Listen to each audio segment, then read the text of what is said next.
nosso quadro Liberdade Visual.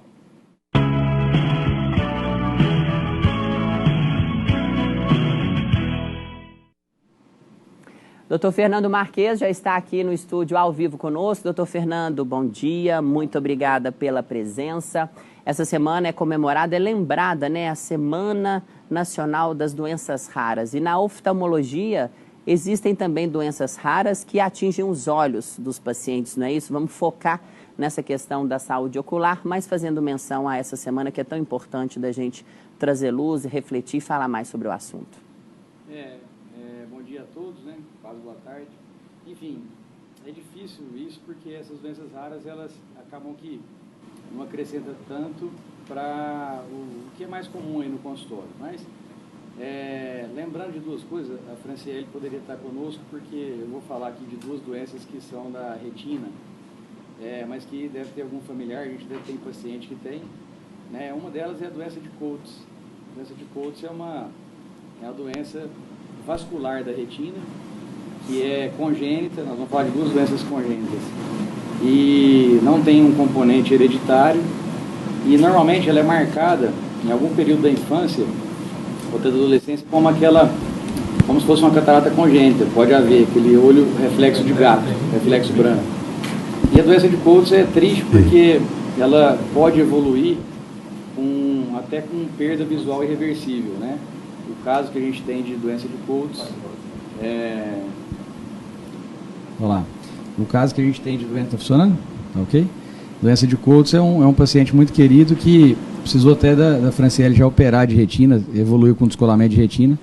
Então, a gente sempre bate na tecla, sendo doença rara ou mais comum, que é até melhor, procurar o oftalmo todo ano, porque aí tem a chance de diagnóstico, né? Mas essa doença de Coates, que é uma doença vascular da retina, se diagnosticada previamente, nos estágios iniciais, a gente tem tratamento. O Douglas, por exemplo, que é um paciente querido, trabalha na marmoraria da cidade aí, está jovem, deve ter uns 20 anos, ele está super bem, né?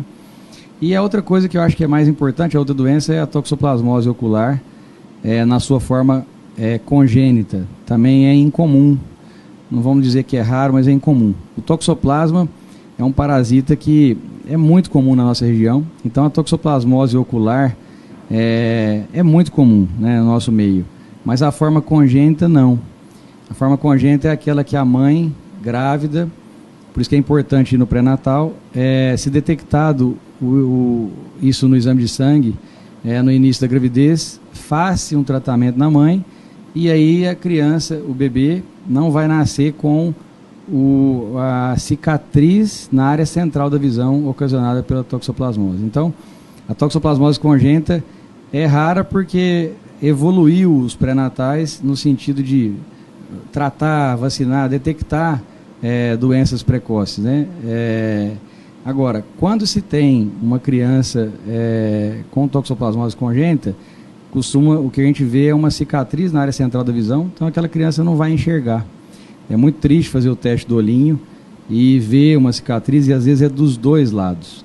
E aí a mãe tem toda aquela expectativa, a criança, o quartinho, vai ser médico, vai ser advogado, enfim, né, aquela coisa toda, e aí você tem que, porque é uma cicatriz, você tem que dar a notícia que recebe esse diagnóstico, não vai né? enxergar. Então, acho que a doença rara, a gente falou de duas aqui, é muito rápido, mas o mais importante é levar para fazer o teste do olhinho, levar anualmente, porque tem doenças de jovens, como a doença de Coates, e não só pensar aí na catarata, as doenças dos idosos, né? Mas é uma semana para ser lembrado, e da nossa área a gente trouxe essas duas doenças. E aí, o CSO durante toda essa semana está encampando essa campanha, inclusive aí com divulgações nas redes sociais também, não é isso, doutor Fernando? Vamos repassar o Instagram do CSO para que quem quiser acompanhar, lá também tem sempre dicas, né, sobre saúde ocular. Esse videozinho que a gente faz aqui, a gente alimenta o nosso canal que a gente está começando a criar no YouTube também, é CSO Hospital de Olhos, no Instagram também.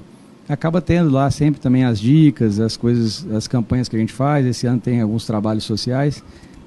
Acho que vale a pena, tá? A gente agradece aí os seguidores fiéis aí que gostam do que a gente gosta, que é tratar bem a população. Tá certo, doutor Fernando. Obrigada pela participação. Imagina. Um abraço da doutora Fran, que não pôde vir, estava lá atendendo na correria, né? Ela saiu Era correndo para atrás ela do estar carro, aqui hoje. mas eu não larguei ela para trás. Perdão, Fran. Estamos aguardando ela aqui numa outra oportunidade, viu? Obrigado pela participação. Esse foi o quadro